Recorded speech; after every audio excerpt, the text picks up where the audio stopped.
here, and welcome to Gudrendam. So, I guess you're here for the trek. That's why you're with me. So, let's get started. As we all know, I made this haul here in the deep north. It has its ups and downs, its benefits. It's cold, and but it has some nice features, I think. And so one of the other things I did was of course, made a mine, not just one here, but in another location. And I thought it'd be nice to share that with you, and at least show you where it goes. Now, of course, to get there, we could do it the easy way and just take a portal. But what would be the fun in that? Nothing like a good walk in the woods or in the snow. Now, here's where things get tricky. We've got a blizzard going on, so it's easy to get lost. So let's just see if everything I planned holds true. And, it's something I learned a long time ago. I put these stakes up here. My picket line, you might say. Could have spaced them a little bit further, but I didn't want to use anything for luminescence, so I just thought this would be good. And just to make it way. The interesting thing is that I learned this as a child. My mother, her name was Gloria, God bless her. She was, her mother, my maternal grandmother, was Norwegian, born and raised in Norway. And my mother's father was French. But when I was a small child, she wanted to go do missionary work for the Baha'i faith, or religion, pioneering they called it. And so she decided to go to Norway. And of course, my parents were divorced at the time. I was very small. And so I spent a good portion of my youth, my formative years, up until about 8 or 9 in Norway. No, I don't speak the language anymore. I've forgotten 90% of everything. But, we used to go skiing, and the school we used to take these treks, and the wintertime was a wonderful thing. First day of snow, the school, they'd take us out and go skiing. They thought learning should be fun. And I noticed that the teachers would put, I thought there were, ski poles, but they had these markers, and they put them down so the kids got lost, where they could follow these stakes. And, could find their way one way or the other. So I kind of remember that, and put these diverter stakes here. I just like them. They're really great. They're really robust. It's something a little bit different that we have here, rather than just regular old wood or some of the other things we could use. And it makes it interesting, especially in a snowstorm like this, to be able to have something to follow, because otherwise it's very easy to get lost and misdirected. And I know, because I've done this a couple of times. I've made this trek by foot several times, and there's been a couple of times when I did get a bit turned around, going one way or the other. After a while, I guess, like they say, you get into the snow blindness, and everything, starts looking like everything else. One hilltops look like another, and we could have ourselves a real problem. So I put the stakes down, and it helps. And as you can see, this is it's a little bit of a stretch of the legs.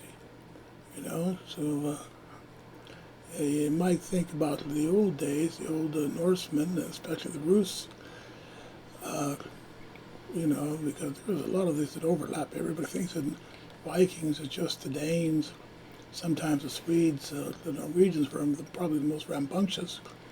But then you had where they overlapped into Sweden, who were those passive guys.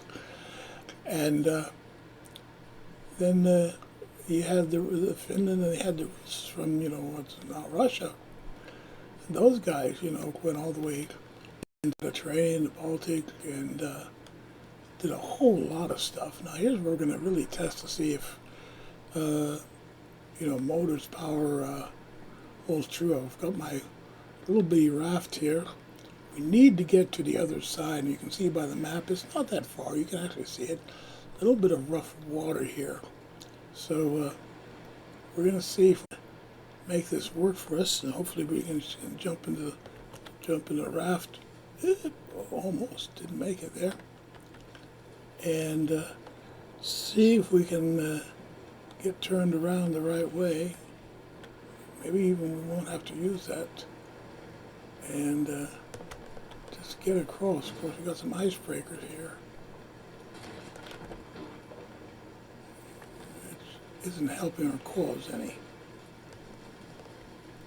So, this was something we haven't really had to deal with before. I mean, they've always been here, but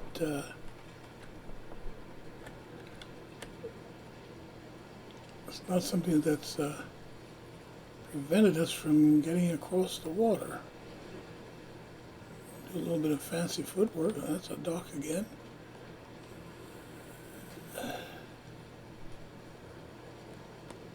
And it just makes you wonder what the guys back in the old days had to go through.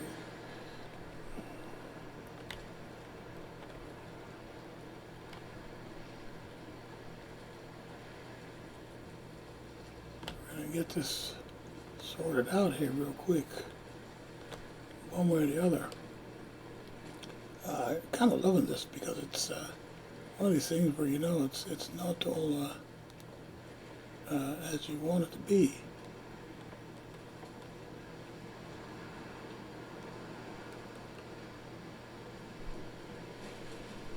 I'm just praying that we don't break up. That would definitely throw a kink into our plans. Get off this iceberg. I hope you guys are having a good laugh at this because this is, unscripted, unplanned. How do you say? It's just trying to get from one side of this little river to the other. I guess maybe you don't like to go, it's not a good thing to go boating in foul weather. But I think we got free of those icebreakers, and if we can just get turned around here, and maybe we just do this, trying to avoid it, but okay. Yeah, that's supposed to give us a wind in our direction. There we go. All right.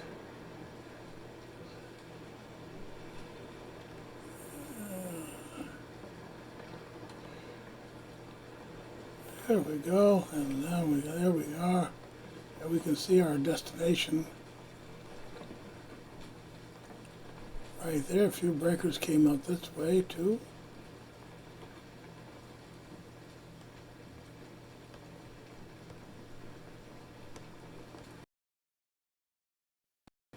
Yeah, this dock isn't as high.